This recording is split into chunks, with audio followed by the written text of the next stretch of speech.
beginning in the year 2027. There's a new human emerging from a mutation inside the human genome, and it's probably going to split us as a species. When we look at what's happening on the world, things falling away, things becoming less certain, things feeling more chaotic, it's actually because something beautiful is being born from inside us. Massive solar activity can trigger DNA mutations on our planet. Chaos seems to be the background of how mutations occur. We live in a universe that's essentially mathematical, and it has codes. That's what the Gene Keys is all about. Codes of consciousness. It's a part of us that triggers dimensional fields that we can't see to feel what it's like to be the new human. If your awareness ever gets back to the point of conception, it's like going through the eye of truth. That's where our enlightenment is, where the crystal bursts at the top of our head and showers us through this crown chakra. It's the rebirth of the universe. When you're exploring the Gene Keys, there are lots of different ways to explore them, and they're archetypes that affect all of us because they're coded into our DNA. Gene Key 55, whether you have it in your profile or not, we have all of them at some deep level because we're all in the same field together and we're influenced by them. And Gene Key 55 contains this prophecy that I use the allegory of the dragonfly because it's a difficult, otherwise it's quite hard for us to fully understand. And the prophecy is there's a new human emerging, around this time, particularly beginning in the year 2027 or around then. So we're moving very close to it, and it's a new human that's emerging. It's going to emerge over hundreds of years, and it's emerging from inside us, from inside our DNA, from a mutation that's taking place inside the human biome, the human genome, and is slowly going to change our species, but from the inside out. So when we look at like what's happening on the outside of the world, things crumbling, things falling away, things becoming less certain, things feeling more chaotic and predictable than ever, and the climate and all of this, it's actually at the other end of the spectrum is because something beautiful is being born from inside us. So there's a symbol. Another symbol is the phoenix. This beautiful creature that's arising from the ashes of the old. And I like the dragonfly symbol so much because the dragonfly lives underwater as a nymph, before it becomes a dragonfly. Bit like the story of the butterfly, but in a way it's even more dramatic. So it lives as a predator. It's a very successful underwater predator, a bit like humans. We're very successful predators. And we prey on each other in lots of different ways, and we prey on Gaia, and that's kind of, even though we're quite nice generally, essentially we haven't yet learned how to kind of really work together and in a harmonious way. So the future human, the one that's emerging, like the dragonfly, one day the dragonfly, the nymph that's lived underwater for a couple of years, suddenly comes up a stalk of grass.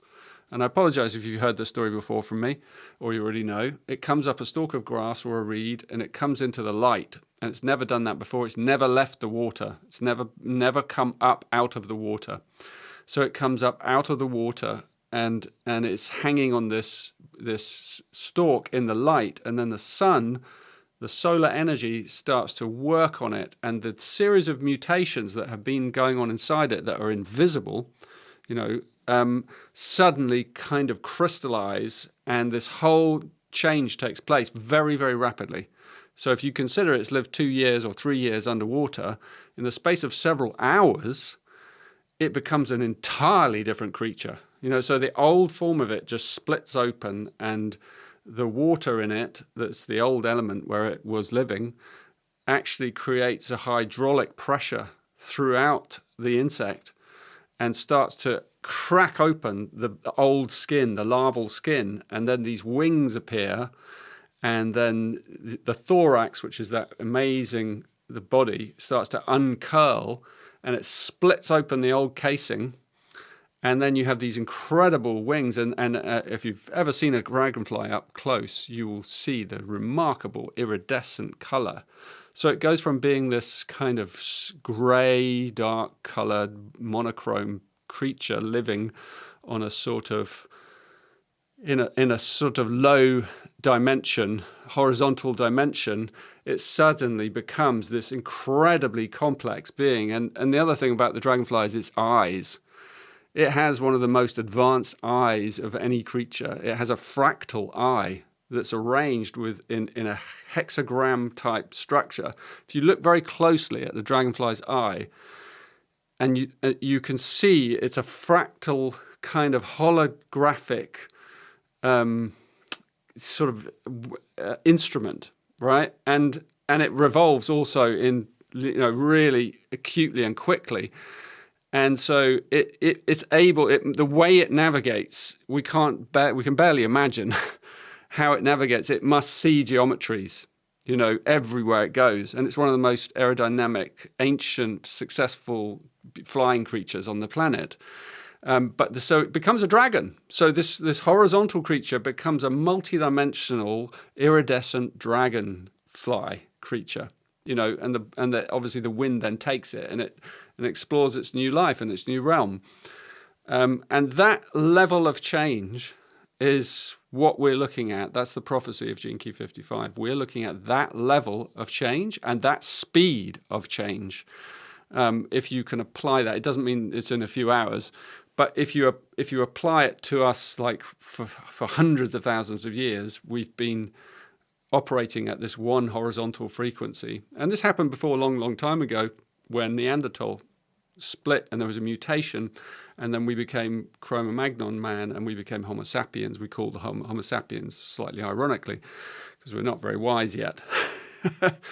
But the new one I call Homo sanctus, which is the sacred human, because the next level of our iteration of our consciousness, of our awareness, is to experience directly that we are one being. So it's a collective consciousness. So there has to take place inside us a mutation of the operating system of our brain, of our biology, of our biome, especially our solar plexus, because that's really where the deepest mutations occur, because most of our DNA is actually in our gut. And, our gut and the way it's connected to our brain, if there's a mutation, if there's a series of mutations there, it can change our entire awareness. And so the prediction of Gene Key 55 is that our awareness will start to network outside our body. So our awareness will travel across space-time and connect us together. So the new human will be born with these abilities. And actually what's really interesting is that if you look at the rise of autism around the planet, and recently very kind of a series of podcasts, I don't know if you've heard of them yet, the telepathy tapes, I really recommend them, where these children and their powers are being explored, and it's suddenly become clear that actually this mutation is indeed appearing already in early forms all across our planet. And it's appearing, and it's in these unusual places, and it's traveling through all of us in different ways. And so when I talk about this future human, I'm talking about something really extraordinary that we can hardly get our head around, that's emerging naturally from inside us, and that in time, I think we'll be able to see it much more clearly. But yeah, it's going to colonize us. It's probably going to split us as a species as well. So we're going to have old versions of ourselves living alongside new versions, and that could be quite interesting. So anyway, that's that's the prophecy. So. Yeah, it's really interesting. And part of me, just at the risk of getting trippy-dippy for a sec, was because with the metaphor with the dragonfly, you've got the energy of the sun that's applying itself, that's causing all this crystallization, this transformation. And man, the way you were describing the eyes, wow. Yeah, and part of me just wonders, for us as humanity starting 2027, like you said, I wonder what metaphysically is driving, like what is the force of the sun behind the scenes metaphysically that's actually giving the juju to the transformation that's coming through. Yeah, it's always the sun, isn't it? Because the sun drives our evolution on this planet. So, massive solar activity, which is what we're experiencing at the moment, is one of the things that can trigger DNA mutations on our planet, and also rises in temperature are important in order for mutations to occur. Because they need heat, and another way in which they occur is through chaos, actually. So, or it's not that they need chaos; it's that chaos seems to be the background of how mutations occur in our species, and not just ours but others. So, for instance, one of the crisis and chaos and trauma can create very quick changes. And so the impact of the asteroid that wiped out the dinosaurs created massive mutations throughout the animal and bird and microscopic species on our planet that led to mammals and therefore led to us. So, and then I'm not saying that that's going to happen to us, but I'm just giving it as an example that most species that go through big major mutations, it happens very quickly, and it usually happens because of some kind of crisis, or ramping up of energy. The gradual changes are much, which they do happen over thousands and hundreds of thousands and millions of years. That's also how we mutate, but that accounts for much less in terms of the, how species change. Most changes happen because of crisis and because of, but they happen very quickly. It's called the Red Queen hypothesis in biology, if anyone wants to explore that. The pressure. Yeah. Yeah.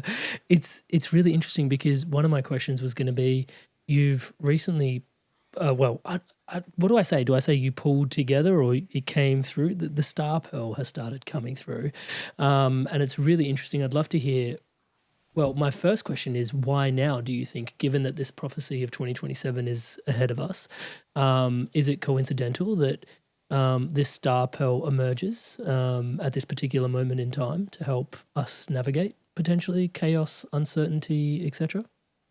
Yeah, I mean, my work with the gene keys is obviously to help prepare people, to prepare our consciousness, to prepare humans, to prepare anyone who's ready to listen, to kind of prepare our minds, but also to prepare the frequencies of our lives, so we can live at different frequencies of awareness, and we can, in the gene keys, we follow this. So you can live at a shadow frequency, and so every gene key has that shadow frequency. I know you know this, and a lot of your people will. So operating at a shadow frequency is a bit like that dragonfly under the water before it's born in its higher form.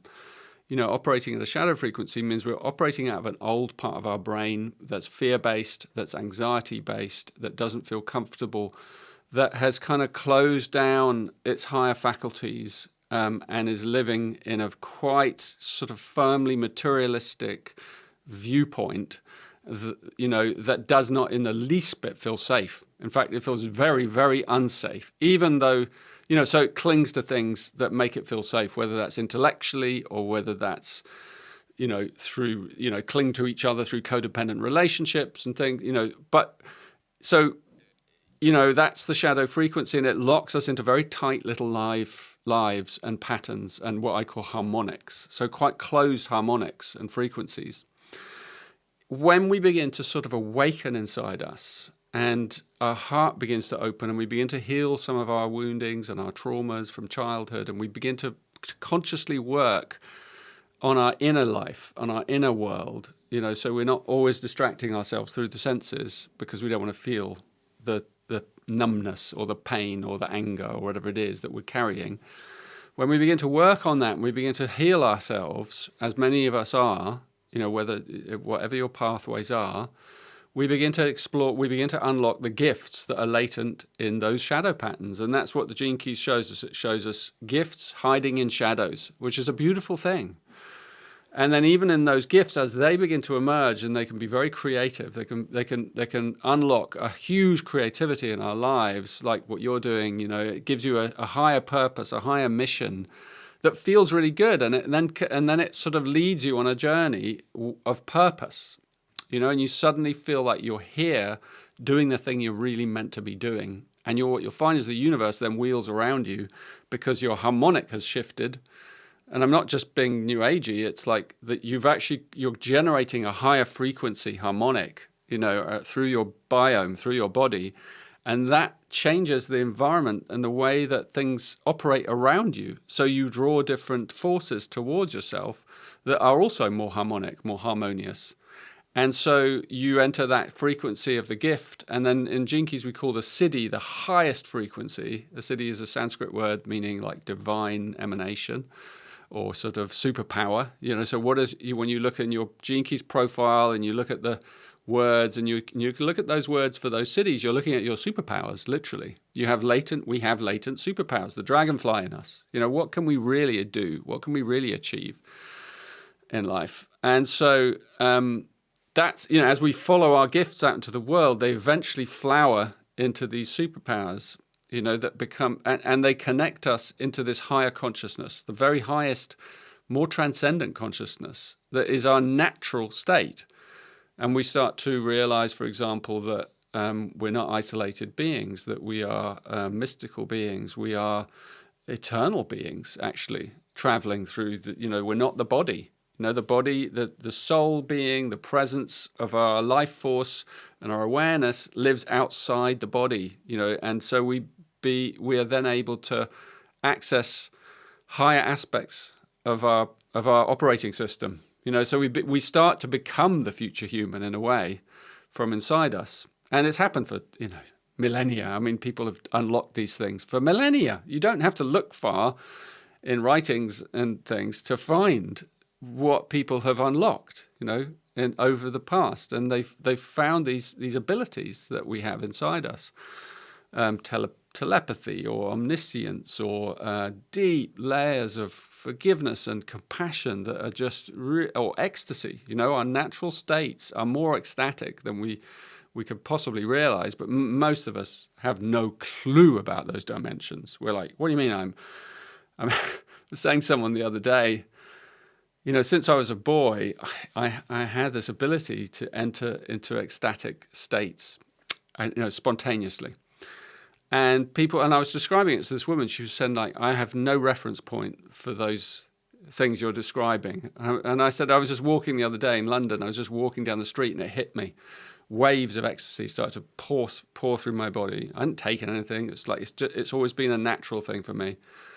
Wave upon wave upon wave just pouring through me, and I'm sort of, I'm kind of walking, and there are people walking past me, and it's a Sunday, and I'm sort of enjoying the sun and the weather and that, and I'm alone, and I don't know whether people can tell. I imagine not. They just think, oh, there's a happy guy walking past, but actually that we have these capacities inside us, and so heightened levels of consciousness are about accessing those. And that's what this is all about. The Star Pearl, my latest teaching through the Gene Keys, sorry it took me a while to get there, it's about embodying and unlocking these harmonics, these higher harmonics in our lives. It's very practical in a way. It's both an internal journey and an external journey, where we have to create change internally, and then we will probably create change externally in our life, so that we start to create more harmony in our life as a whole, so that more of us can show up in the world, more of our soul quality, more of our deep higher purpose, and more good fortune comes our way, of course. Hey there, inspired souls and blessed gene keys. Thank you so much to all of you that have subscribed to this podcast. Everything you see around here is powered and empowered by your subscription to the channel. I cannot thank you enough. To all of you that haven't yet subscribed, please do take a moment. The subscribe button below, as I'm saying the word subscribe, is lighting up in the colors of the inspired evolution. Please take a moment, hit that subscribe button, hit the bell notification icon. It helps with everything we're doing, championing love, positivity, and wisdom around the planet. Thank you so much in advance. Back to Richard in today's conversation. Yeah, it's profound, because the word harmonics even only started landing for me just now in this conversation, because each key has its own frequency. and then the dance between the keys obviously has this harmonic resonance, because that was going to be one of my questions, if you could unpack harmonics for us. But that was really helpful, you taking the time to elicit that earlier. And so each of us has this sort of energetic frequency and signature between this. Now, it's interesting that this builds upon the existing pearl. For those that don't know what the pearl is, it's a really interesting sequence, because at the center of it was always this pearl. And I don't know, there was this sort of, taboo's not the right word, but there's this thing about the pearl where you've got, your vocation, your brand, you've got, these things you're meant to look at around the pearl, and you do get to know your pearl, but you're kind of not meant to look at it. Can you explain that dynamic of the pearl really quickly, and then we can unpack into these new spheres and how they appeared? Because what is that about the pearl? Well, the pearl represents your harvest in life. So it's the center of the weave of your life, of your existence. And so it is when everything is operating in harmony in your life, then the pearl is it nourishes you back. It is a place. It's a place of deep soul, where we are fed by the universe, where synchronicities occur. So it's a place inside us that's sort of waiting. It's a miracle field, because it's a part of us that triggers a field that we can't see, or dimensional fields that we can't see, and that's why I call it good fortune or luck. So when everything is humming in our lives, that is what gets catalyzed, that pearl essence. And the only way we can really reach it is through balancing the various aspects of our life. So in the pearl sequence that some of you, or you listening, might know, that's about following your vocation deeply, really listening to your vocation, and then finding your true allies in life through your culture sphere, and then refining your brand. And your brand is the way in which you express yourself in the world. It's your voice on more levels than one. It's the harmonics of what you're putting out into the world and how it's being received by others. And so those three things get dialed together and harmonized. And then the pearl is the prosperity that comes to you as a result of balancing those. And the star pearl adds 3 more layers, and it becomes a whole star on more ways than one. And so it adds 3 more layers of 3 more gene keys, which are creativity, relating, and stability. And when you look at those in detail, you then have a 6 around 1. That's the matrix, 6 around 1, the pearl being in the middle. And those 6 areas, those 6 spheres, represent huge different facets of our life. So vocation is our purpose. It's our individual purpose. Stability is what it sounds like. It's like are you stable in your body? Are you stable in your health? Are you stable in your finances? Do you feel stable in your being? Do you feel grounded? Do you feel, all those, it's the base, it's the anchor of our being. And then you have culture, which is how we connect in our communities, our various communities, and how supported we are and how supportive we are, a balance. And then we have relating, which obviously is all about our relationships, which, so these different areas, they all interconnect with each other. You can't really look at them separately because they all interconnect. And creativity is obviously how we approach life through our creative spirit, and then the brand we already discussed. So you have those 6 areas, but they all interpenetrate each other in different ways. So the star pearl, then you look at this, it's a matrix, and it's crisscrossed by all these different pathways that mean different things. And so I'll pause there, and I'd love to hear more from you. Interesting. I could. You've had a look at it, right? Tough act to follow, by the way, but I'll try. It's interesting because in my contemplations of the previous pearl and the new pearl, I would love to find out where these 3 spheres emerge from, because I found going through the star pearl, it was quite poignant in terms of just quickly doing the analysis, that these 3 extra spheres opened up. And for those that are familiar with the gene keys, there's this sort of shut the front door moment that you get when you first interpret your gene keys. It's one of my favorite things to do in life is to introduce someone to the gene keys and then but not let them run their holographic profile without me watching their face when they first read it. Right? Because there's this moment where it's like there's this impulsive like lean in that happens when it's like, oh wait, what? Like this is like an online thing that I've just chucked my details into. And there's always that healthy skepticism, that comes with like an online sort of Duvalaki. And all of a sudden people check it in and it's like, but then there's that moment where it's like, oh wait, what? Like this really knows me, and it's universal. It happens every single time. And so all of a sudden, and I've been spending some time in the Gene Keys to watch 3 extra spheres pop out.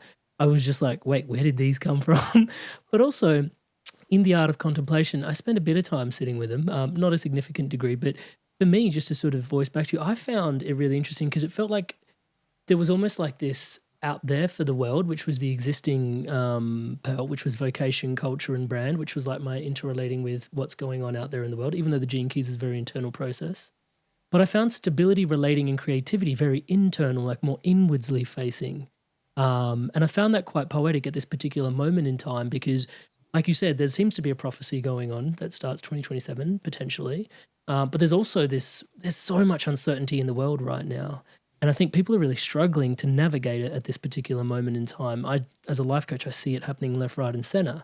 And all of a sudden, here's, the pearl, and I see this inward-facing elements show up, which are like stability, relating, and creativity. In some ways, I saw stability as being somewhat correlated to my vocation because that makes me feel somewhat stable. Maybe it's very masculine of me, but I saw those two relating.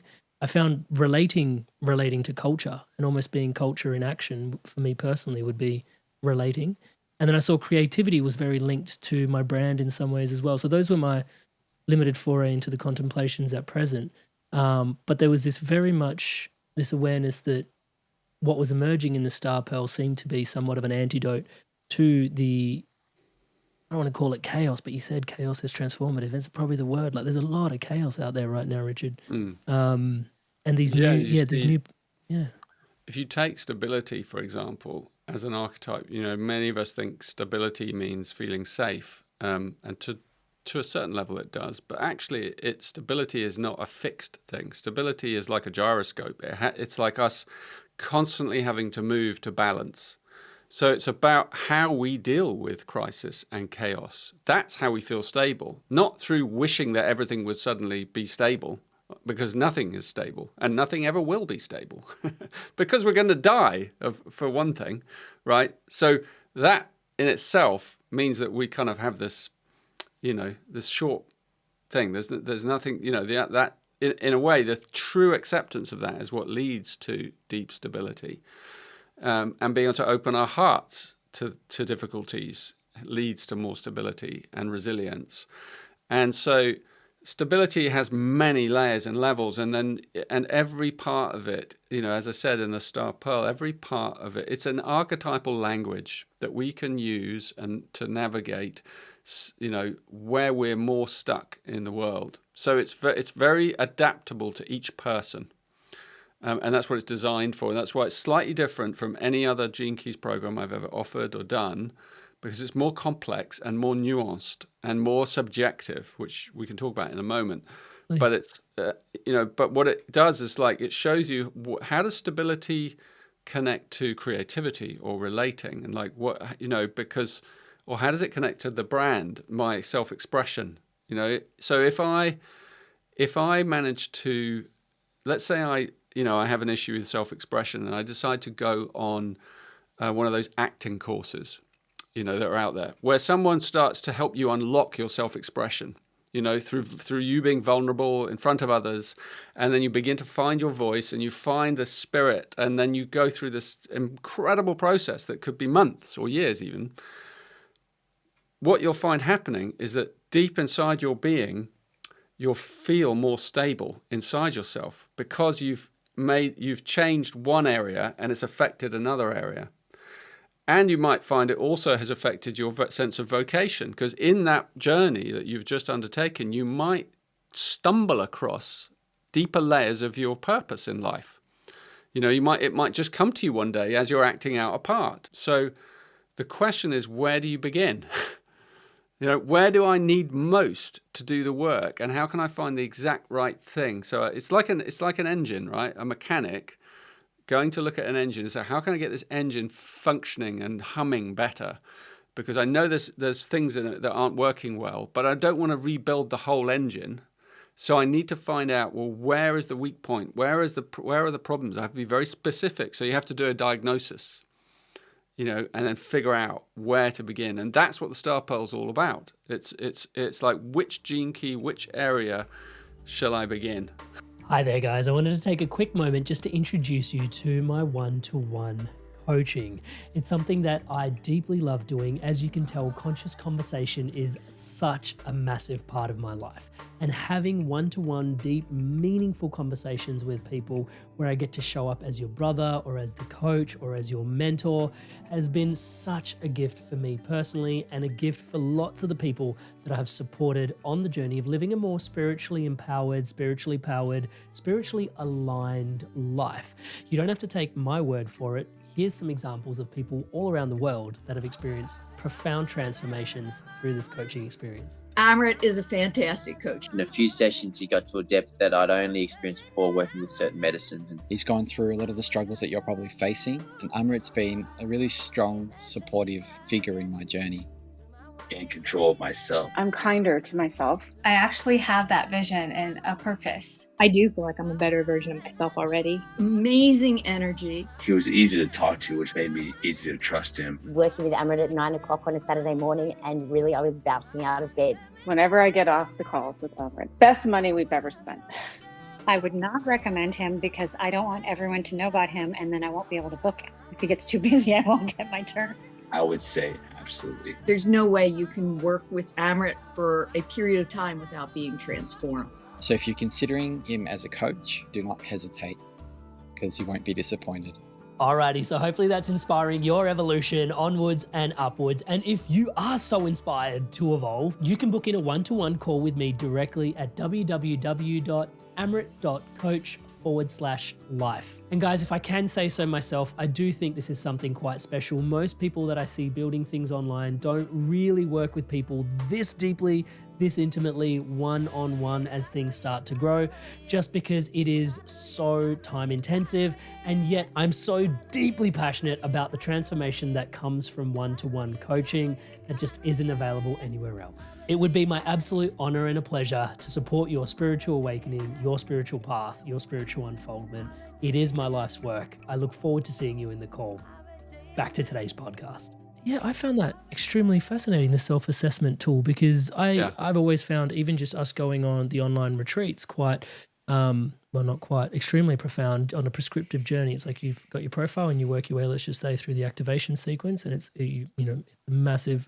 This is the big arc of my life. But it never really occurred to me that this could be dialed in and be even more subjective and even more prescriptive until I went through the self-assessment tool. And just started to, and it was quite straightforward. It didn't take me as long as initially suggested. It was about 30 minutes actually. And I went through and analyzed my life, and it was beautiful the way it was laid out as well, because it started with stability and then it went into relating. And it felt very much like a journey that I was, understand. It was educating me in the process. I was assessing myself already. Because it was like, my inner stability then gave me space to, like, how do I relate with things and others?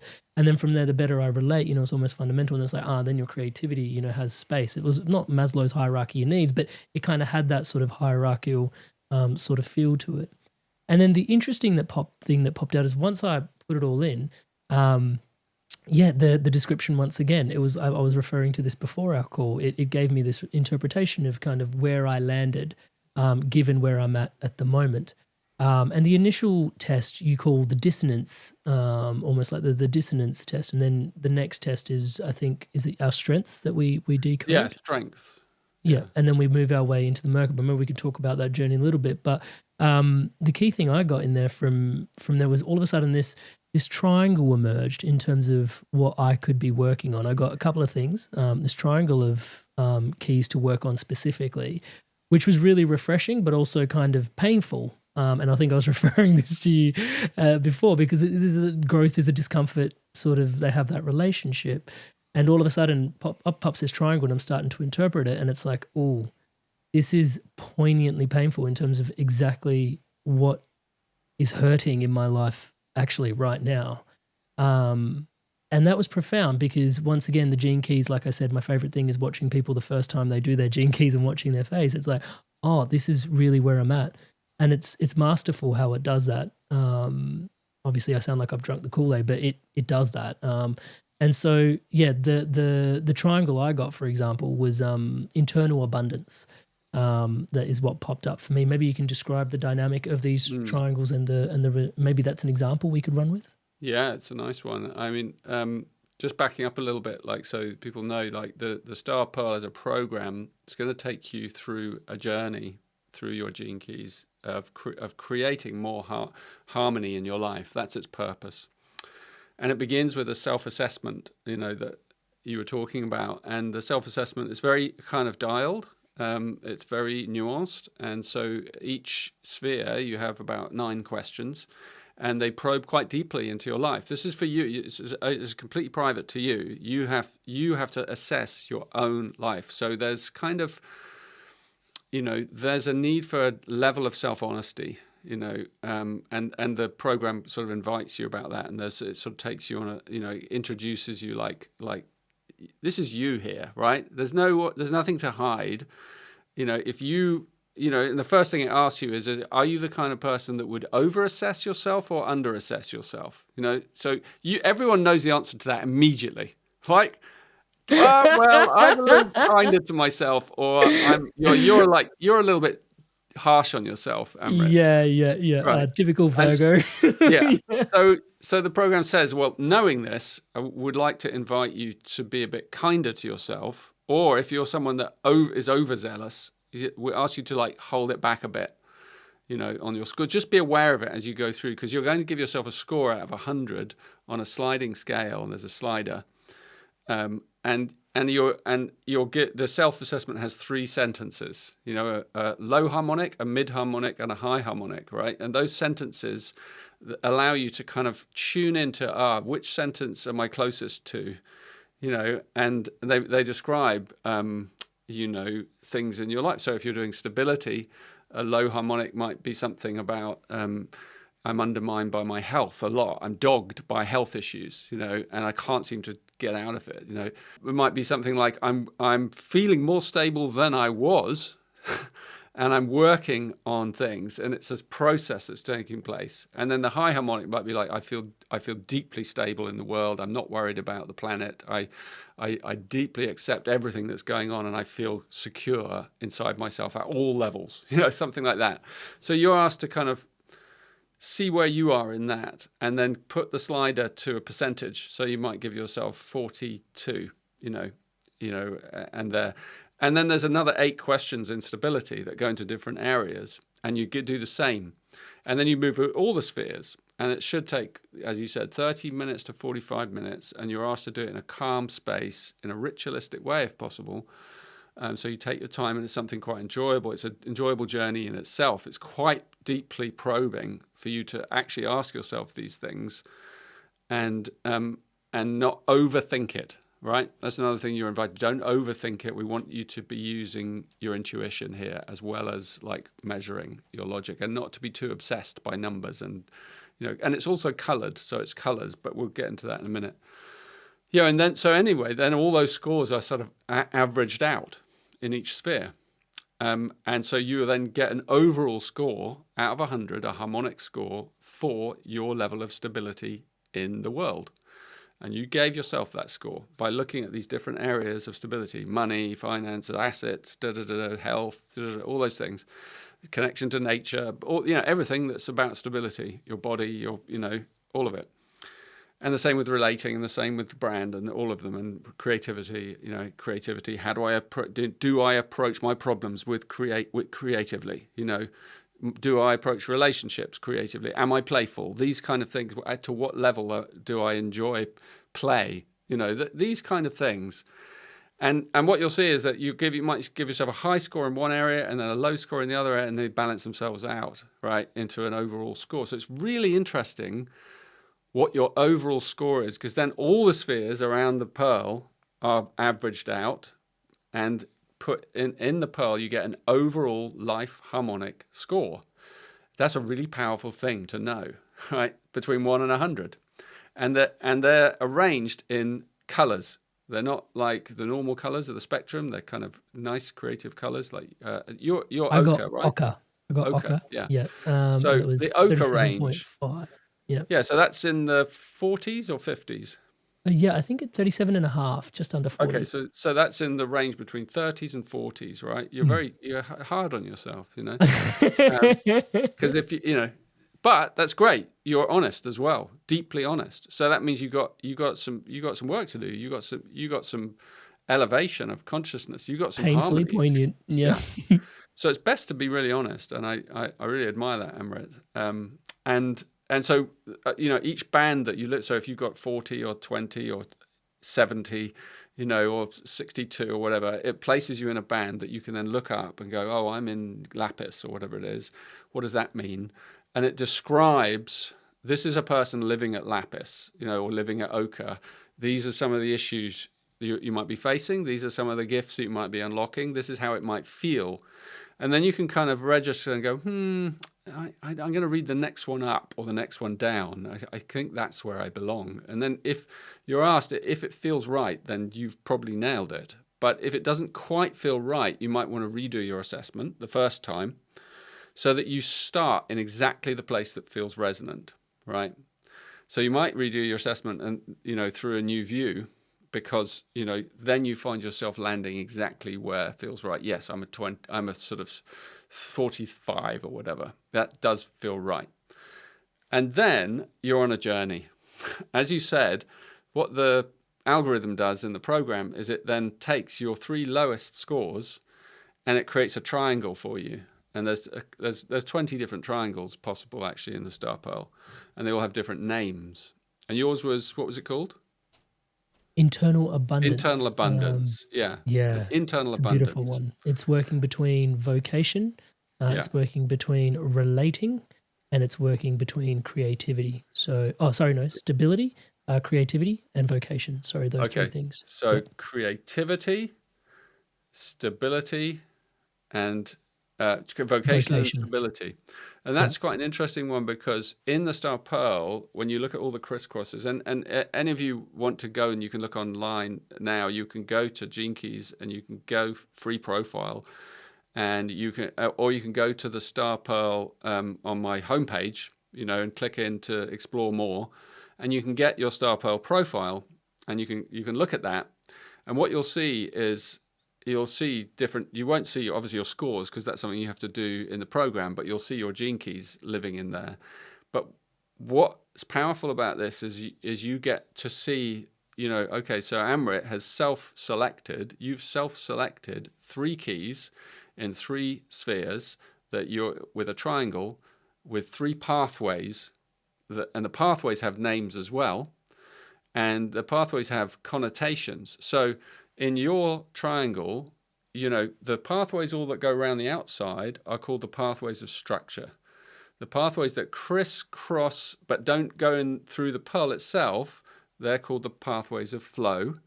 And the pathways that cross the pearl, there's only 3 of those, are the pathways of fortune, right? Now, I know that's just a language, but what it does is it shows us, beautiful, when you've selected a triangle, self-selected. I mean, you didn't know any of this, right? You just self-selected through doing the assessment, right? But what you've done is you've selected a triangle that has 2 pathways of structure. And what that's saying for you is that you are looking for more structure to create harmony in your life. You have plenty of flow. You're very fluid. You're very like that. But what you need in order to create more harmony is a lot more structure. And what kind of structure you're going to discover as you go on the journey. So the structure between creativity and vocation is very specific. Like, how do you create structures that connect your creative output and really plug into your higher purpose, your mission? You know, what kind of structures might you need there? Hey there, inspired souls and blessed gene keys. join in on the conversation. I'd love to hear from you in the comments below. Are you going to be joining the Star Pearl online retreat for the next 9 months? Join us. Let's go through it together. Join us in the comments below. I'll leave a link to sign up to the holographic profile and your Star Pearl retreat. And you can go together with everybody here at the Inspired Evolution. Also, Richard's likely going to be back again on the future, touchwood. So leave us a comment below if you've got any questions of Richard on the Gene Keys. I'd love to, I'd be honored to ask them on your behalf. And also, if there's anything that's coming up for you, what is your biggest takeaway from today's episode? I'd love to hear from you in the comments below. Join in on the conversation. Back to Richard in today's episode. I'm almost embarrassed to admit, just to sort of interject, but I think it'll just be very useful to highlight this. I went through this, and literally within I went through a couple of your recordings and meditations on the back end of that as well. So just to be fully in integrity. And then on the back end of that, I popped out. And it's about building a community around the Inspired Evolution memberships. And I enlisted a business coach within a matter of an hour of having gone through it. And so when you talk about structure, it was like, yes, it was immediate in terms of the profound benefits. And it even prescribes like which one of these three sort of calls to action is most present for you. Like, you're looking for structure. Who's done what you want to do, and why are you not allowing yourself to be led? And I was like, oh shit, like it just called me out. Yeah.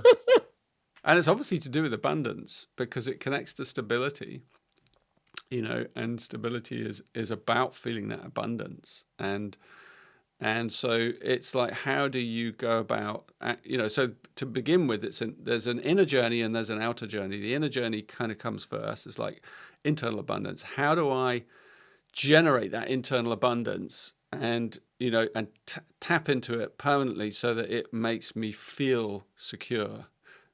So that's the first stage. And that's about tackling some of those three shadows in those three gene keys. So you're going to have to really look. And like you said, was it gene key 10? So that was the other. What was your gene key in stability? It's 10. 10. Yeah, 10.2.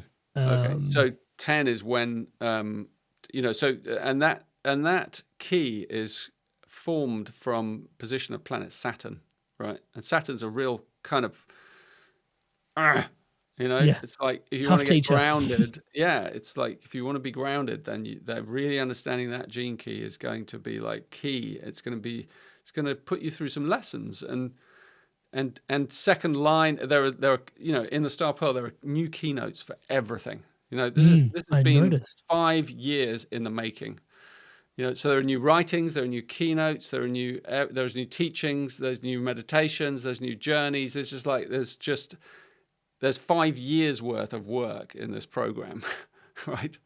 So you can't exhaust it. It's a journey, but it takes you step by step into the process. So you begin with one of those three keys, and it says, okay, we're going to begin this. And my advice to people, since this is about creating the harmonics of the future human, my invitation is that someone needs to do this for 9 months.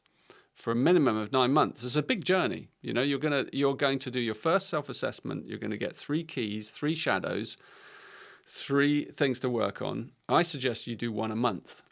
So it's 3 months. There's the first phase, and then you do your second self-assessment, and you'll do it again. But after 3 months, things should have shifted for you in some way. And so when you answer the questions, you without referring to the first one you've done, you'll find that your scores might have shifted. Some places they might have gone down because things may have happened, but generally you'll probably find that things have moved up somewhere, I would hope anyway. And you'll probably get a different triangle.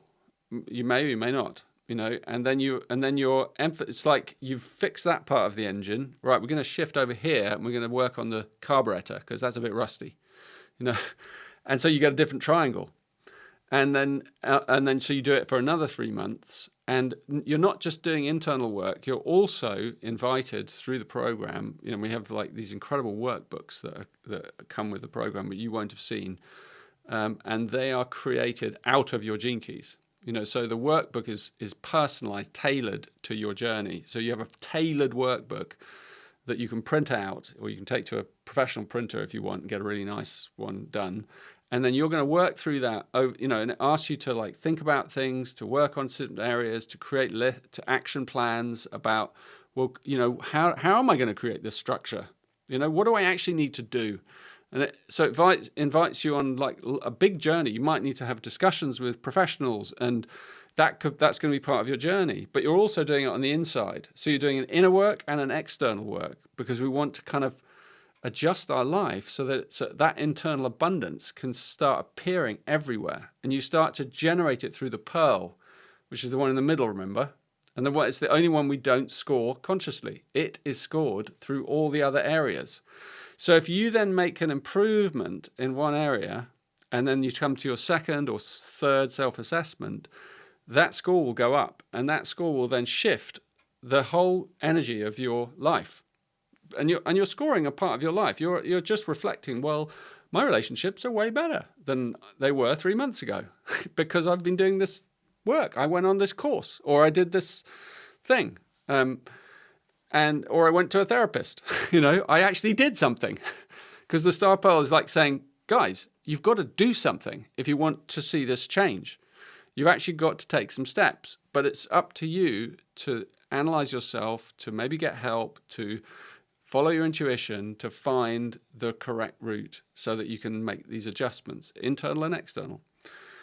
And that's how it works. So my suggestion is that the whole journey, if you give yourself time, and some people will move at different speeds, some people will want to go faster, but they'll probably have to come back, because 9 months is a gestation period, and there's no getting, even though, yes, some births are premature, but those premature births do have their own problems sometimes.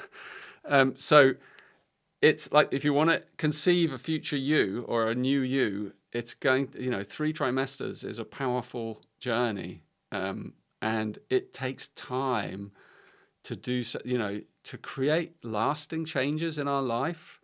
If you give yourself that amount of time, then you can pretty much guarantee things are going to shift for you. So the program is deep. It's deep, it's long, it's powerful. It doesn't take a massive amount of your time, because you tailor it to your own flow, and each person's rhythm is unique. So it's like it can run alongside multiple other programs or things or teachings you're doing, or it's not going to rob you of all your time and energy. It's a pick up, put down thing. It's a kind of, it might invite you to find rhythms that if you need rhythms, if you need, for instance, some stability or structure through rhythm, it might say, you need a new rhythm, somewhere. What rhythm do you need to create to, create the stability? So it might, for instance, Amrit, in your case, because you have that connection between stability and vocation, it might be like an invitation to create a rhythm that connects you to connects you on a daily level to your sense of higher purpose. Now, that might be a contemplation that you do every morning, or it might be some kind of thing that you implement that gives you this sense of, right, I'm connecting with this every day in a rhythm, and that will make you feel more stable, and because it will begin to connect you. So that's an example of the kind of thing you might do, to generate more internal abundance. It's a structure you could put in, and you're going to figure it out, because the program sort of invites you on that journey to figure it out for yourself. You don't need advice from me. No one does. It's a self-study program in that sense, that you've got to figure it out in your own life, in your own way. But I think over 9 months, and we're going to take this journey, it starts in January, end of January, February, is when the first live webinar is. Although, I've got an intro webinar at the end of January, as you know, where I'm describing it. That's free for everyone. But the journey is going to begin, and we're going to take this journey as a community over this year, 2025. And I think it's going to be powerful. And one other thing I'll say is that the technology of the Star Pearl allows you to kind of, depending on your assessments, it gives you graphs. So it shows you, your scores and how they're changing in different spheres and how your overall score is moving. So if you've done by the time you've done 6 self-assessments, you've done it, might be over a year or two, you're going to see your score going up and up and up and up. It might go down a bit, but it's probably going to keep going up. And what you're doing is you're creating more harmony. So you're scoring that harmony. You're sort of realizing that your life is getting better. Areas are being balanced, coming into balance. And as you get kind of past a threshold, so from ochre to the next one, trying to remember what it is a threshold. And once you cross that threshold, you pick up the harmony picks up speed in a way. And so every time you go over a threshold, you pick up speed and more sort of magic or synchronicities start to occur to you. And when you get up to the higher levels, when you get above 70, things really pick up, for you. You should be really generating a lot of abundance, and your relationships should really be kind of tightening up in terms of feeling good and balanced and harmonious, and opportunities should be coming to you and regularly, but not overwhelming you, and you should be feeling really stable inside yourself. And the kind of goal is to get above 80.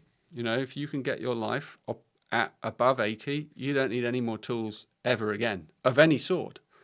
Because suddenly a harmonic kind of resonance has appeared at every level in your life. And it's like you're this spider in the middle of the web, and you're just really buzzing in this field of harmony. And you're beginning to feel what it's like to be the new human.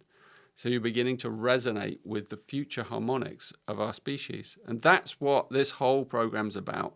Anyway. Enough. Definitely not enough. One of the things is the multidimensionality of this star pearl relative to because already the gene keys are based on this holographic universe that we're occupying. So they're already very multidimensional. But all of a sudden, what I found is teeing up these 3 areas of opportunity, which is very typical of the gene keys. It's like you don't really suffer your shadows. You opportune your shadows, right? It's like, here we go. Let's go work on this. This made it. This added up another dimension. I'm not sure if you feel that. You probably do, because it's told you what shadows are most lowest hanging fruit. This is your lowest hanging fruit opportunity to not just one key, but 3 keys dancing between each other to literally just get the crowbar under and sort of do the energetic work and just be like, oh, this is exactly where I need to apply myself. And it's called the action triangle, right? This is legitimately the pieces of action that you need to take for the next little bit. One thing I will say about that is because you were like, oh, it's long. And admittedly, it is long, but every time, and I've introduced more friends than I can count to the gene keys. And every time we go through a month of contemplation, I remember the first time I went through it was the same thing. It was like, oh, I've got a month to contemplate this one thing. Okay. That sounds like a long time.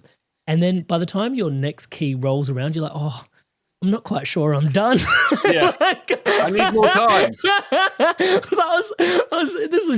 This was getting good. Now I'm off to the next thing.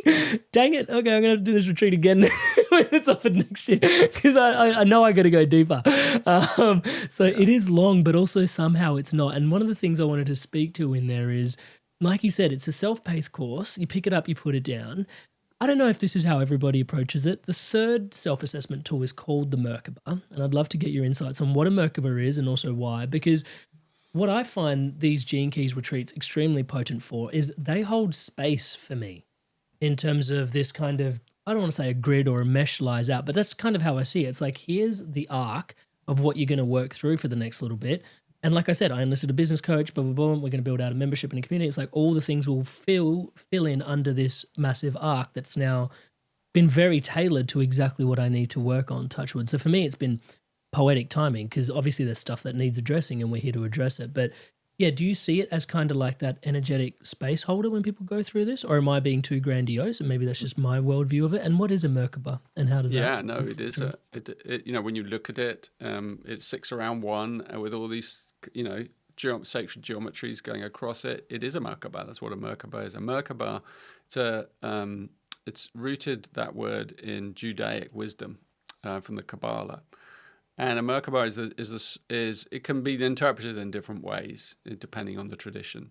The way that I understand it, personal to me, is it's the field of light of our higher vehicle. The Merkabah is this higher light body of our soul, right? But it also is the collective light field. It's not just ours; it's also the collectivity.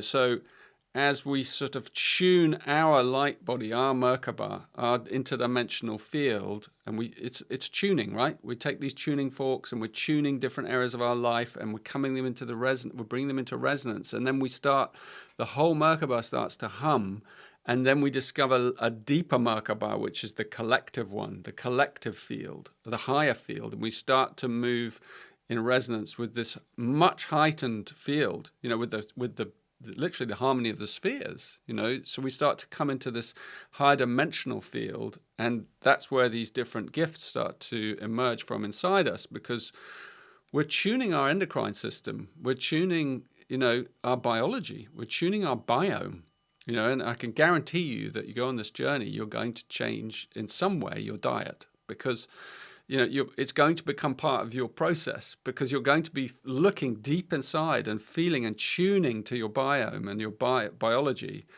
And how can you do that and not? I mean, unless you're, it's fine tuning. It doesn't mean you have, because diet is one of those things, like, it's unique to each person. Like, there's no kind of set, like, this is the diet for everyone.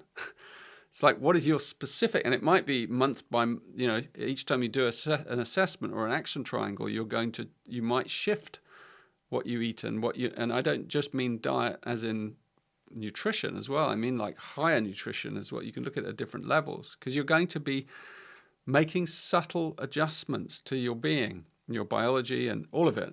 So it's really tuning into you, and then that Merkabah it starts to sort of resonate deeply, and you're going to be working in the second self-assessment, particularly with your harmonic triangle, which is the triangle that's made up of your 3 highest scores. So in other words, those are your strengths. So it identifies, well, these are my strengths. These 3 gene keys, and you can look at you'll be able to look at yours. You can look at any time and go, well, these gifts are the ones that are already humming well, or better than the others anyway. So when you can identify those strengths, you can nourish them even more. And sometimes when we build on our strengths, it has a kind of exponential effect on our life, more than we realize. So we work on our weaknesses and we tune them, our dissonances, right? Dissonance is a better word than weakness, because it's not really a weakness. It's just something that's out of harmony, out of tune.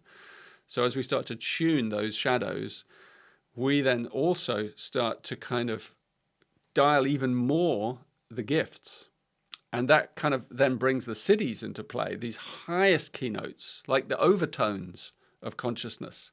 We start to kind of hear them at some deep level. Actually, you might even physically hear them. Some people do. But you'll feel them in the field, and you'll see results coming to you, because you'll see opportunities, you'll see synchronicities, you'll feel new things occurring, like new shoots budding all around you. I mean, there's a section in the course called the miracle field in the introduction, which describes how this operates and what the miracle field really is. It's a field that we kind of have to elevate ourselves into. We have to rise into it, and then it starts to operate around us. So, we can't bypass the shadow work to do that. And that's why we start with the dissonance and the disharmony, and we carry on working with shadows throughout the program. But we also, when you come to the Merkabah part, you're really listening to the higher field. You're invited to really focus on your siddhis, on the highest vibrations. So your gene key 10, for example, its highest frequency is this lovely word being. And so as you tune into being, you're going to also feel moments of being, pure being, where everything just drops away. Just moments like when I was describing that ecstasy, just moments where you're probably alone and you're just saturated by the essence of being, of your being, and being itself, being everywhere, being in other people. And you might have it at the weirdest moment. You might even have it when someone's like, who knows, shouting at you, and it just suddenly like it hits you. This is the being, so you just never know when these higher dimensions are going to open up. But so what this course and program does is it creates the conditions for them. It creates optimal conditions so that those miraculous epiphanies can begin to occur more often in our lives. And then we have to integrate them, So that's a process that takes time, because if every time you have one of those higher epiphanies, it's a change in your DNA. It's a mutation that's taken place through your actual physical DNA. It's something you feel very physically. It's a mystical experience. Can really change you permanently, and that then requires more integration, because you then got to be like, you got to come down off that energy and integrate that into an ordinary human life, and that takes some further time and energy. So the program gives you that time, it gives you that space. It's based on the art of contemplation, which I know we've talked about in the past. It's like creating that art in our life as a way of being, so that creates the space for these heightened frequencies to land in our lives, And if you don't have a contemplative practice, then there's no opportunity for those higher frequencies to kind of blossom in you. So, yeah, it can give you a lot of layers. Layers. Interesting. As you were saying the word synchronicity, today was a morning where I recorded a bunch of testimonials for my coaching, and I couldn't help but reflect on, I did 5 of them, and 4 of them, one of the questions that I ask in the testimonials is, what's the biggest takeaway that you've experienced over the years of coaching? And there was this consistent comment around, as a leader or a CEO, or, before coming to coaching, I was obsessed with doing. And I've learned to embrace being. And then I'm like watching Gene Key 10 pop up twice, and I'm like, yeah, okay, we're on the right path. Yeah. We're definitely on the right path here. There's a question that's emerging for me in terms of, it's a bifurcation. You mentioned a split a little bit earlier, and we're speaking to potentially, if you're not doomed if you don't have a contemplation practice, I'm sure of that. But the opportunities are just so yummy when you do have the practice of contemplation and going through this work. You see potentially a split coming further. What is your hope for people that do embrace this work? Where do they land on the other side as it's potentially gets a bit more turbulent before things start to settle?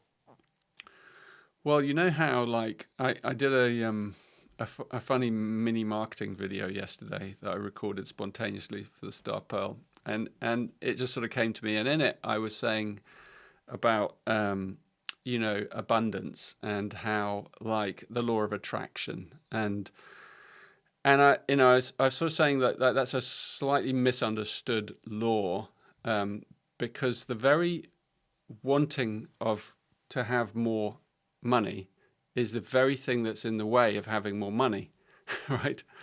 So how do you get to a place where you no longer want to have more money, right?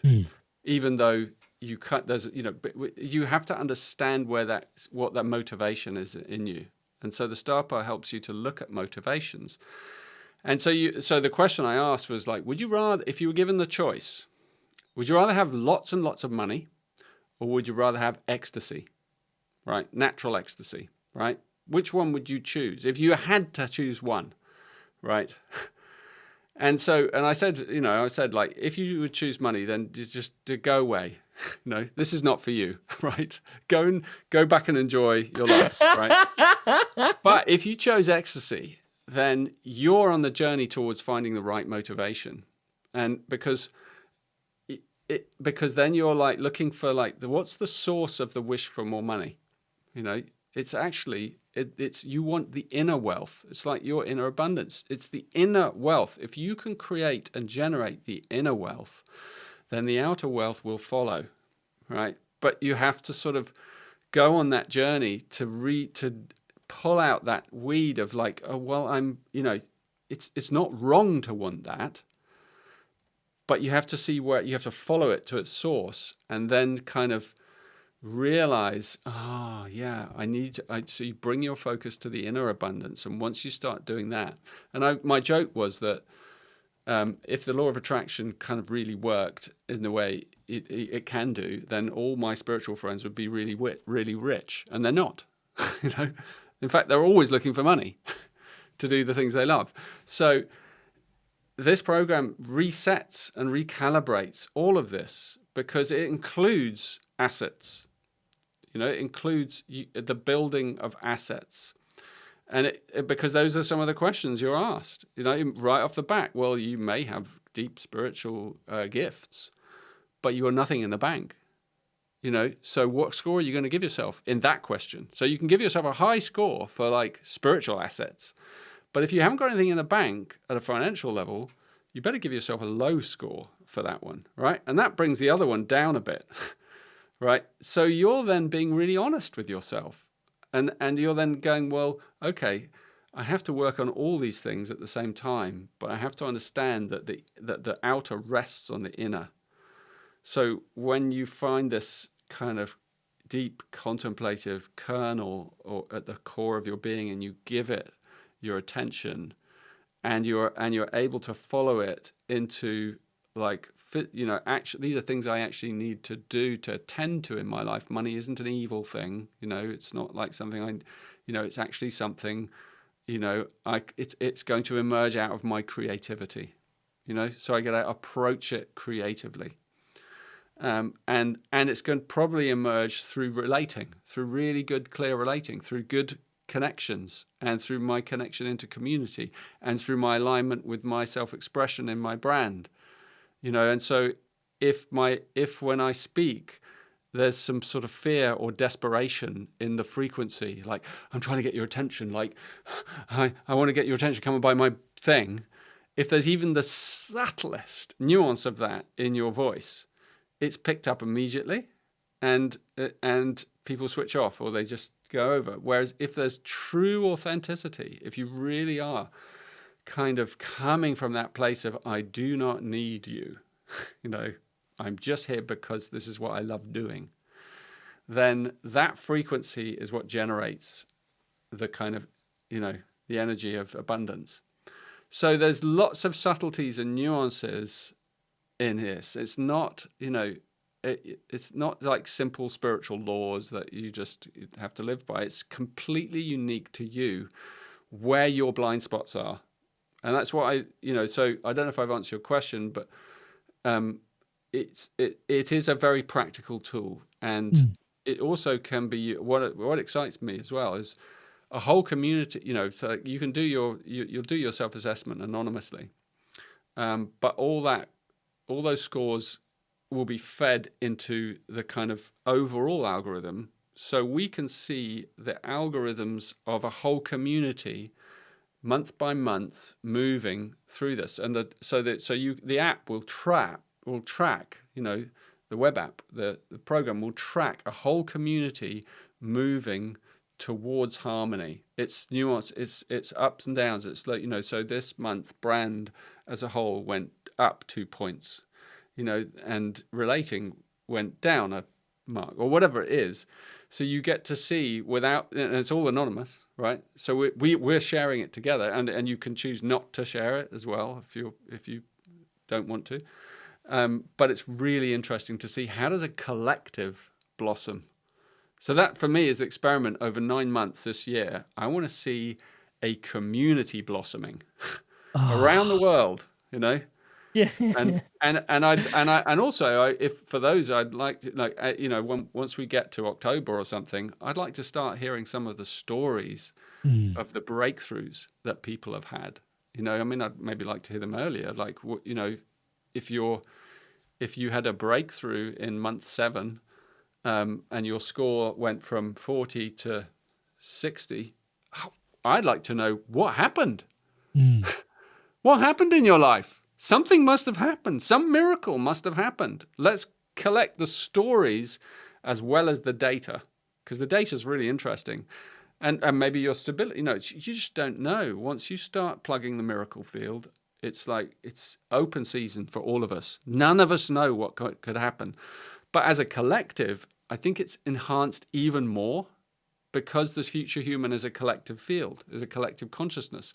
So as we move through this program together as a group of thousands around the world, we're going to see a kind of networked consciousness building itself. We're going to see a harmonic field kind of coming down into the group soul. So for me, it's a massive, beautiful social experiment, this program. One of the interesting things about data, and not to turn it into a competition, but I think it'd be really interesting actually just to sort of see what's going on over time around different parts of the world and watching how different things move up and down. Like this is obviously years and years and years down the line. But it'd be really fascinating to see how that data plays in. And one of the things you talked about was motivations. And I just wanted to double click on that for a quick second, because I know we've talked about Gene Key 10 for a minute today, but I'll just say one of the shadows, and this is an opportunity for myself in Gene Keys 10, is it says self-obsession is the shadow there. And it talks about self-obsession in many different ways.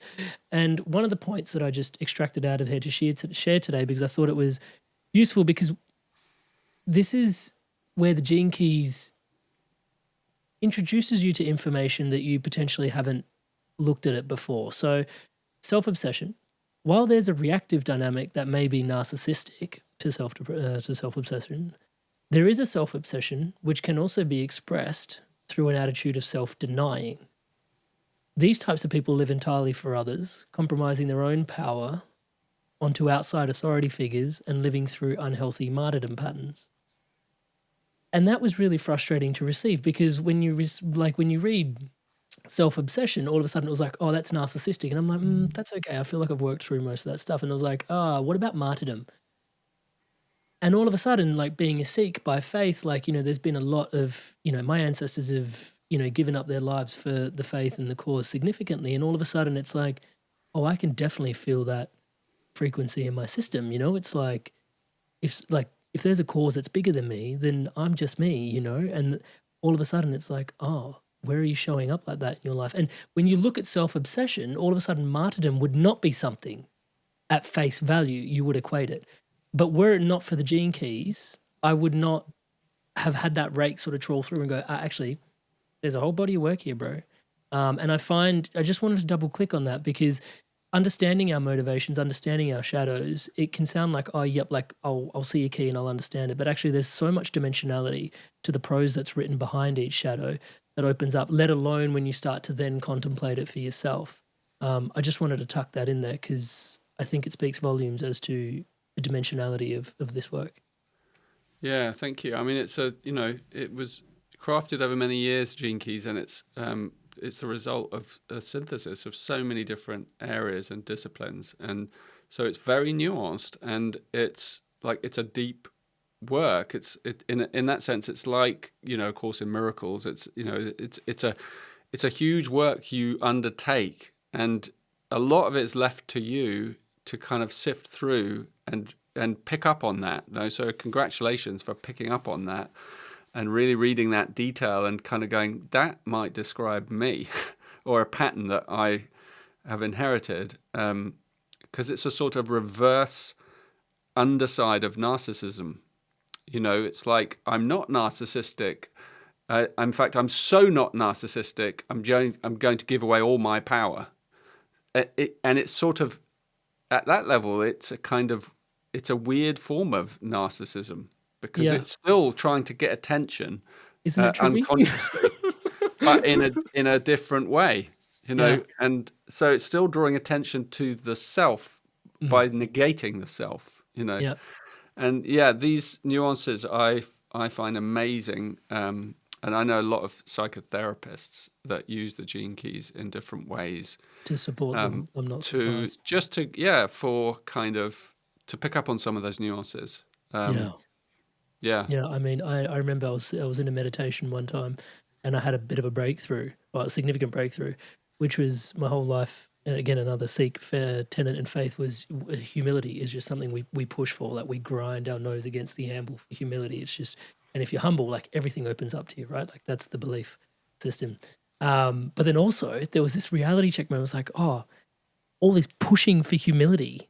You see how hard you're pushing, bro? And it's like, what's that thing that's doing all that pushing? And it was like, oh, crap-tastic. The good old ego found its way into humility too. Arrogant humility is a good one, isn't it? Arrogant humility. It's as opposed to humble arrogance. You see, humble arrogance is different. It's arrogance that can be arrogant but knows it's being arrogant. That's actually humble.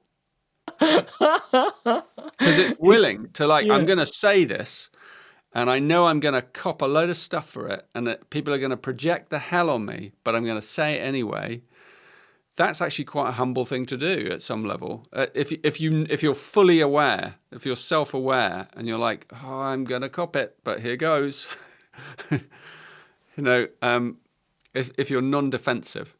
Yeah. So there's again, it's nuances and layers and There's I think I was going to say there's a whole piece that is in here that I found a bit uncomfortable to sit with as well, which is about two pieces. Firstly, prayer emerged through the work in terms of faith. There was this piece around faith which started to emerge.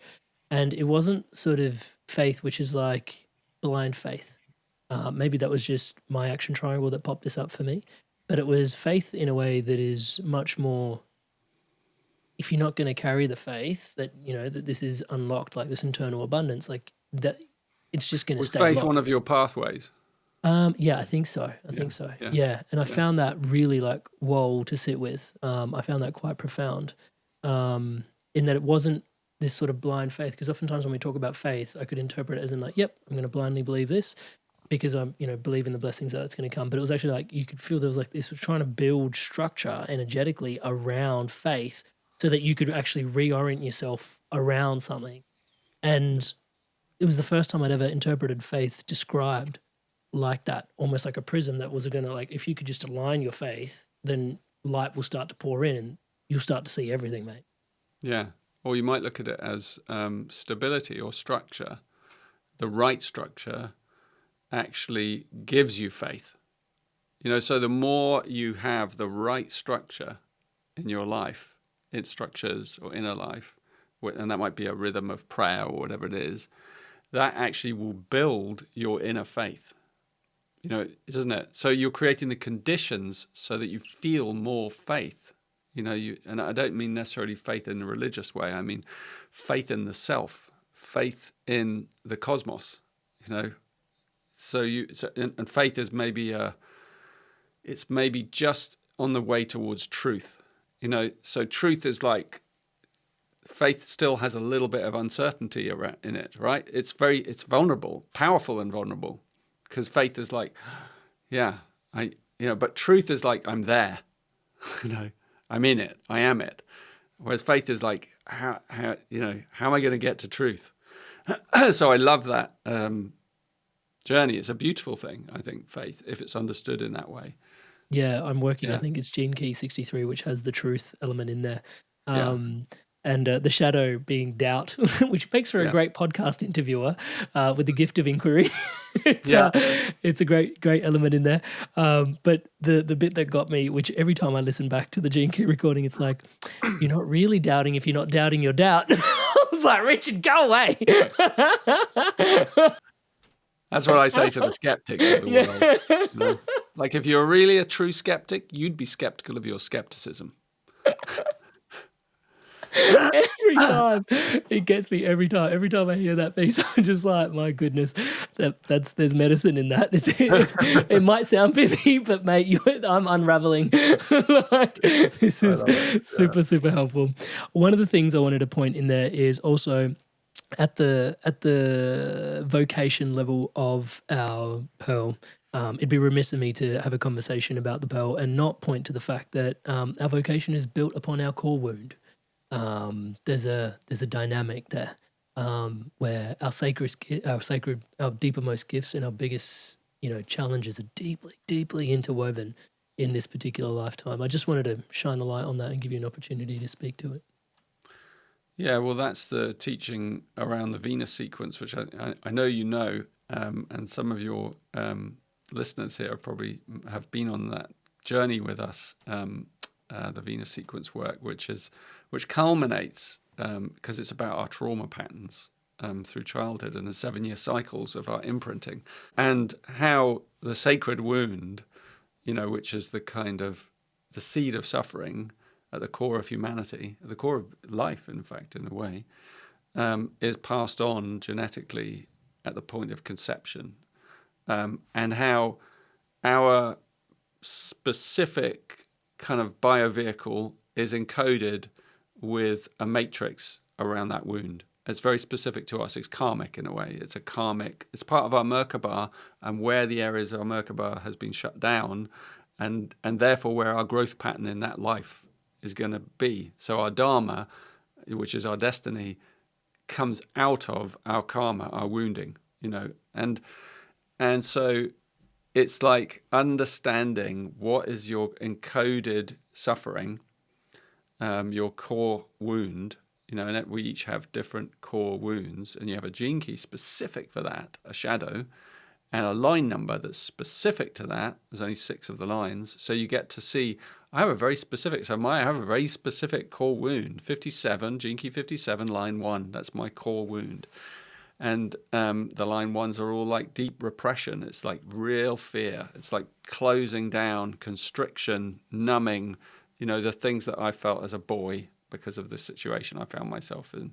I'm not going to go into it here, but it's like, and that journey, and the 57 is deep unease. It's the shadow of unease, and it lives in the world. So if you think of how many, beings are out there that, every person that has a gene key 57, or if you're studying human design, and you know that system, if you have that gate 57, you are attuned to that unease in the world, the shadow of unease. And we're all like, the world is uneasy. We feel that unease very deep in our being, in our body. And it's very few people that you will meet in life who don't feel it. And the only way you can transform it is through the gift, which is intuition. It's a bit like the faith, this. So my journey is like to really, over the course of my life, if you have a gene key 57, and it's also a teaching for everyone, because every gene key is a teaching for everyone, is like the way you disable the unease is you listen and trust your intuition. And the more you trust your intuition, the more the unease goes away, because you realize your intuition will keep you safe. And it will take you into the right areas at the right times in the right ways. And it doesn't mean you're going to have a perfect life. It might take you down some really weird blind alleys, right? But that's where your teaching is. But it's always correct for you. So your intuition, and then the highest level, the city of gene key 57, is clarity. And so clarity is like lucidity of awareness, where there's not really any unease anymore, because you're now living in the city field, in the miracle field, where there's only clarity. All right, and it's hard to explain that unless you've experienced that as a, I've only rarely experienced that myself, and most people probably won't have experienced that at all. That lucidity of awareness, of a moment or of pure awareness, and that is the mind of the universe, or the mind of God, or the divine. All there is clarity. There's no, all the details are there, but underneath them all is this incredible lucidity of awareness that it cannot be understood through the logical brain at all. It's way beyond logic. It's way beyond left or right brain. It's the field itself looking and living through us and through the mind, the divine mind. So that's a little journey through my wound, and everyone has their core fractal wounding trauma, but out of it comes vocation. So out of that wound came my vocation. So I've created all these things from gene keys and others, and I just follow my intuition, and I've trusted it, and I continue to trust it. And the more I trust it, the more I kind of reach those moments of clarity where I just go, wow, this is really cool. and the amount of clarity we all receive on the back end, like the clarity we all get from the gene keys, like Well, yeah. it ends up being helpful for others as well, which is a byproduct, a bonus. Oh man. And one of the interesting things that I've always wanted to ask you is you referenced it a little bit there. Like we have these inner child wounds that sort of generally psychology says pop in between the ages of 0 to 7. Like there's that saying, show me the boy before the age of 7. And be the boy, pardon me for that. But, show me the boy before the age of 7 and I'll show you the man is the quote. And it's interesting because when you come to something like the gene keys, you're putting in your astrological data and it's giving you an insight as to what your deepest core wound is. But then psychology would also have you believe that it's between ages 0 to 7 that your inner child wounding has actually coalesced and crystallized and occurred. And so the question has in its nature, I guess, this thread of destiny. Like, like if we've already got our core wounds, were we always meant to have those 0 to 7 years the way that they were? Your thoughts? Can you unpack for me? Well, I look at it and I see it as like, actually, there's a lot of evidence now, in psychotherapy and in, conceptual biology and stuff, that the trauma happens when we're in the womb. In one of the trimesters, when we're in the womb, there's already it's there. It's there already being felt, because if you think about the fetus, it's incredibly open. It's transparent almost energetically, so it's reading the field of the whole planet. So it's imprinting the wounding of the whole planet and the mother, of course. And so whatever forces and things are going on around it, sounds, energies, vibrations, and so we come in with this frequency of the world and we're imprinted with it, even if we have a perfect pregnancy and a deeply peaceful and loving environment and all of that. It's still there, imprinted in us, because we haven't healed it as a whole yet on the planet. So each person comes in with it, but I look at it as it's almost like there's an algorithm for it. That's what the Venus sequence shows us. There's an algorithm for our wounding. There's an algorithm for everything. Because we live in a universe that's essentially mathematical. It's encoded, it's holographic, it's geometric, it has patterning that is just so exquisite. It's a huge, beautiful matrix program, and it has codes. It's programming codes. That's what the Gene Keys is all about. Codes of consciousness. So it shows you your specific coding, like that line, that key, that is the one that got triggered, and then it opens up and it expands and it goes, well, in the first 7 years, there's another position of Venus, which is called the Venus sequence, that shows us what did that become in the first 7 years. So there was an encodement that happened in the womb, and then there was an encodement that kind of unraveled in the first 7 years, and then there's another one in the second 7 years, and another one in the third. And they kind of are telling a story together. In the first 7 years, it's a physical one. In the second 7 years, it's an emotional defense reflex that we evolve. And in the third one, it's a mental defense pattern that we evolve. And those then become like locks on a safe. And so as we evolve in our lives and we go on the journey of awakening, we have to get through those locks. So we have to understand how our mind protects us. And it was there to protect us, right? So it's like, we were a child, we were a teenager, whatever. We were there. So that was defending me. That was protecting me from hurt. But it doesn't serve you when you're an adult. So you've got to dismantle it. And it has a gift in it as well. And unless you dismantle it, you don't find the gift. And so you have to get through these layers. And that's what the Venus sequence is. It's a sequence of awareness process that takes us through these layers and takes us back to the emotional layer in the second 7 years and back to the physical one in the first 7 years. And even if we follow the journey right to its source, we can get back to the point of conception with our awareness. That's as deep as you can go, obviously.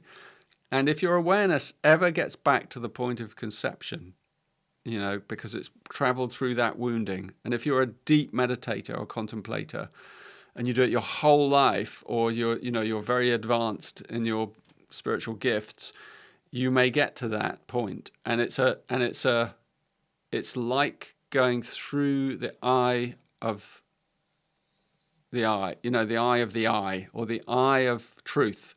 That's where enlightenment is. No one can get to enlightenment unless they go through the core wound.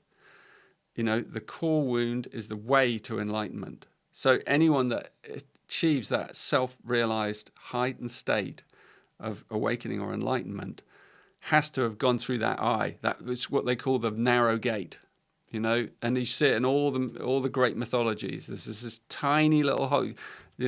Christ said it. Everyone said there's this tiny little hole, and it's the point of our conception, and it's the Big Bang. It's why they call enlightenment like where the crystal bursts at the top of our head and showers us through this crown chakra. It's the rebirth of the universe. That's that point of conception. We were conceived, and then we're reconceived when we return, like the salmon returning to the source. We have to return back to the source with our awareness. You don't do that consciously. So if you're a meditator, like if you go into Tibetan Buddhism or something, and you spend 6 years in silent retreats, that happens. That happens on its own. Your awareness seeks its source. So you go inside and it starts to seek its source. Now that's one way. The path of love is another way. If you follow the path of love and service in the world, your awareness will eventually get back to the source of its suffering, because you'll see it in the eyes of countless other beings, and your heart will open to such a degree that you'll eventually get to that secret of secrets, but you're coming at it from a different way. And there are many different ways of coming back to the core of our being. But the Venus sequence, as an algorithm or series of algorithms, it describes it. It's a wound map, So anyone that's interested in gene keys and you want to go on the deepest journey, that is a journey I really recommend. And we do, as you know, retreats, and it's a self-study course, so you can kind of track it. You might need some support along your way, because it's profound. Yeah, it's the one I definitely, in most instances, recommend you go on last. Actually, in many ways. Begin with the Star Pearl. Yeah. Well, and I think that brings us home, because I think maybe it's just me, maybe it's just this podcast, but I can really feel just the sense of the times. You mentioned the prophecy, 2027, things start to shift. We've had some incredible astrologers on the podcast recently talking about 2025, all the outer planets shift and change. It's never happened before in tandem like this, like ever in their awareness. And now they've got tools to be able to calculate as far back as man can remember. And they're like, what is actually happening at this particular moment in time? We had Pam Gregory on, you were referring before, solar flares. We used to get them like once every years apart. And now there's 40 happening in the span of a 6-month window. Like, what is actually happening? So yeah, it just seems to be a time of a lot of uncertainty, a lot of shifting. The dragonfly metaphor is a beautiful one to rest our awareness into.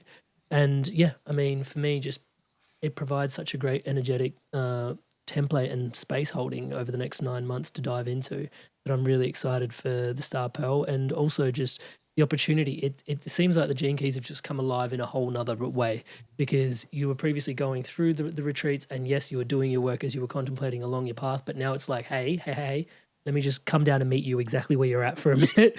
And with the amount of uncertainty that's going on the planet, this is what you need right now, is just focus on this next little bit. Off you go, bro. So I'm super grateful for where it's at. And thank you again. Thank you for your time here today. Thank you for the Star Pearl retreat. I'll put links to everything in the show notes below for everybody to go access the retreat, and your holographic profiles, and I'll put the Venus retreat in there as well. But yeah, Richard, I never really know how to properly thank you. Words don't do it justice. Just so grateful that you're here doing the work that you're doing, and we get to enjoy the fruits of it. Well, you're a magical man, so I really wish you a wonderful journey through your internal abundance process, and I'm looking forward to kind of witnessing, how that pans out. Thank you for your blessings. You! Woo! Inspired souls, you made it through to the end of another incredible episodes. Like you, I absolutely love the Gene Keys, and having Richard Rudd on is always such a treat. To all of you that have subscribed to the channel, thank you so much for your incredible love and support. To all of you that are yet to subscribe, please do take a moment, hit the subscribe button below, hit that bell notification icon. It helps with everything we're doing here, championing love, positivity, and wisdom around the planet.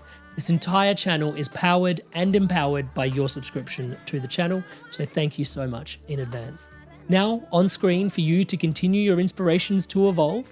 My God, Richard came on previously and we talked about the art of contemplation. And art of contemplation is actually the heart of the Gene Keys, I would say. It's the master key that unlocks all the other keys. So if you're new to the Gene Keys, definitely check out that conversation with Richard Rudd. We've also had a bunch of Gene Keys conversations here on the Inspired Evolution podcast. Some of them are on screen for you now to dive in even deeper, to keep your inspirations evolving and flowing onwards, upwards, and inwards. So go on, take your pick, make your click, and I'll see you in the next one.